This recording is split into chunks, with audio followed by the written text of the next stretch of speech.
네, 안녕하세요. 저는 법률사무소 아트로의 김유나 변호사입니다. 과거에는 일방적인 콘텐츠 산업 구조였다면 요즘은 디지털 시대이기 때문에 콘텐츠 생산과 소비가 더욱 활발해진 것 같습니다. 이러한 문화 생태계 변화에 따라서 콘텐츠 생산자와 소비자 모두 저작권법을 반드시 숙지하여야만 안전한 콘텐츠 향유가 가능해지게 되었습니다. 제가 강의를 할 때 저작권법의 목적에 대해서 질문을 드리면 다들 저작권자의 권리를 보호하는 것이 주된 목적이 있는 법률이 아니냐 이런 답변을 많이들 하십니다. 하지만 그 저작권법은 저작권자의 권리를 보호하는 것뿐만 아니라 공정한 저작물의 이용을 도모하고 그리고 종국적으로는 문화산업의 향상 발전을 목적으로 하고 있습니다.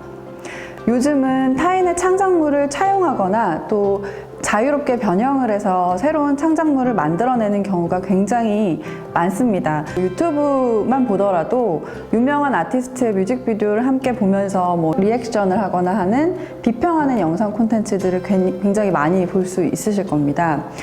그리고 영화를 리뷰하는 유튜브 채널도 굉장히 많습니다.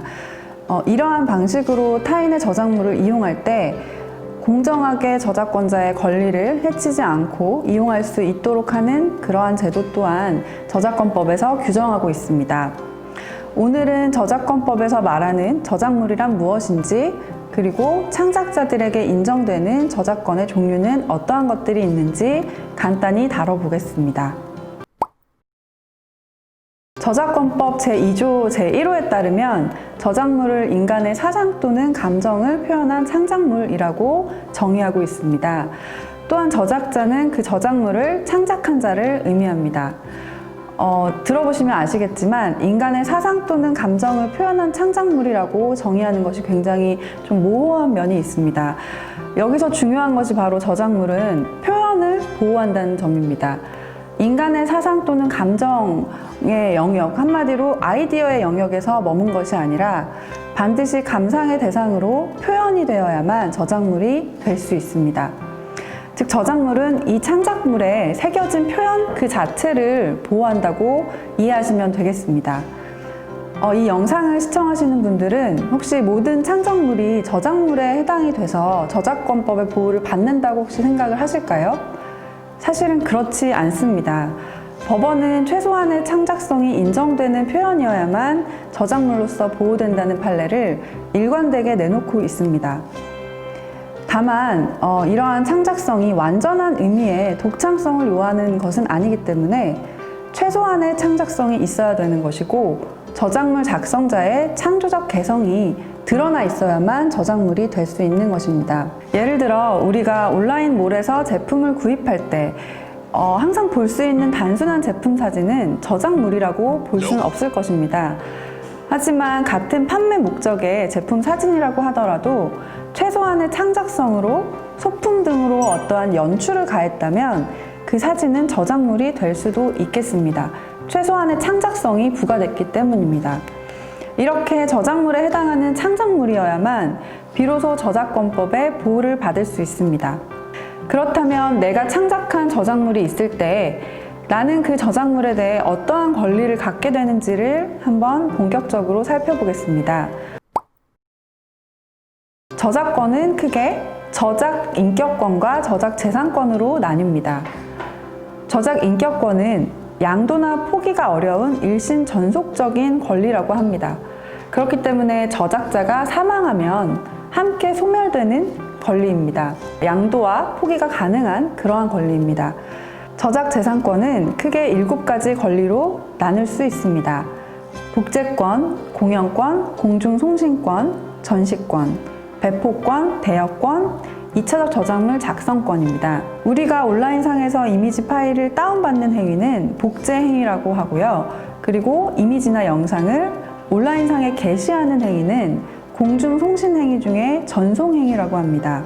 말씀드린 권리를 행사하는 것들은 원 저작자에게만 인정되는 독점 배타적인 권한입니다. 원저작자는 이러한 저작물 이용 행위를 통해 수익을 창출할 수 있는 것입니다.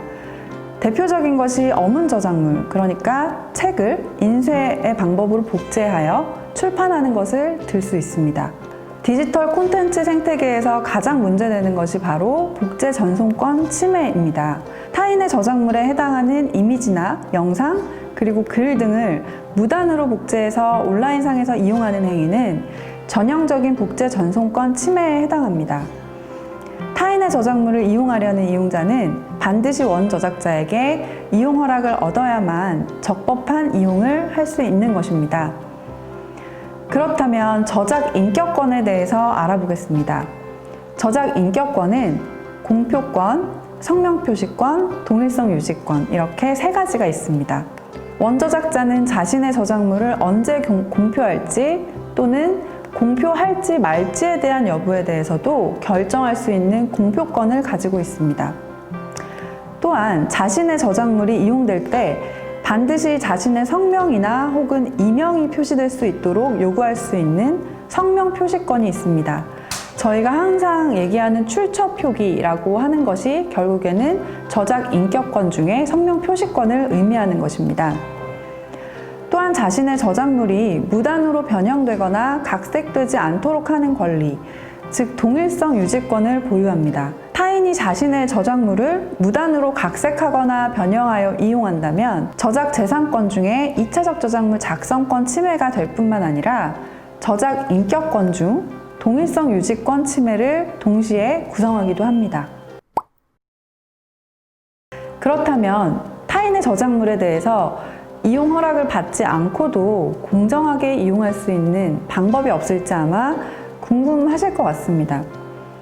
예를 들어서 블랙핑크나 BTS의 새로운 뮤직비디오가 나왔을 때 전 세계 유튜버들은 영상 하단에 뮤직비디오를 작게 띄워놓고 영상을 감상하면서 자신의 반응을 콘텐츠를 만들어 올리기도 하는데요. 이 경우에 유튜버들은 그 뮤직비디오 영상 저작물에 원 저작자에게 허락을 받고 올린 것일까요? 아마 현실적으로 그렇지 않을 가능성이 굉장히 높을 것입니다. 저작권법은 이러한 디지털 콘텐츠 환경을 고려해서 저작물의 공정한 이용을 도모하는 제도를 정해두고 있습니다. 이를 저작물의 공정이용 제도라고 합니다. 따라서 저작물의 통상적인 이용 방법과 충돌하지 아니하고 저작자의 정당한 이익을 부당하게 해치지 아니하는 경우에는 타인의 저작물을 이용 허락을 얻지 않고도 이용할 수 있도록 하고 있습니다. 다만 이때에도 저작자의 저작 인격권인 성명표시권, 동일성 유지권은 존중해야 합니다. 즉 누구의 저작물을 이용하는지 출처를 밝히고 공정 이용하는 것이 적법한 이용이 될 것입니다. 지금까지 살펴본 저작권법의 기본적인 저작권의 종류, 그리고 저작물성, 공정한 이용에 대해서 잘 숙지하시고 공정하고 적법하게 타인의 저작물을 이용하고 콘텐츠를 향유하시기를 바라겠습니다. 저희가 2부에서는 다양한 질문과 답변을 통해서 조금 더 구체적인 사례를 알아보도록 하겠습니다.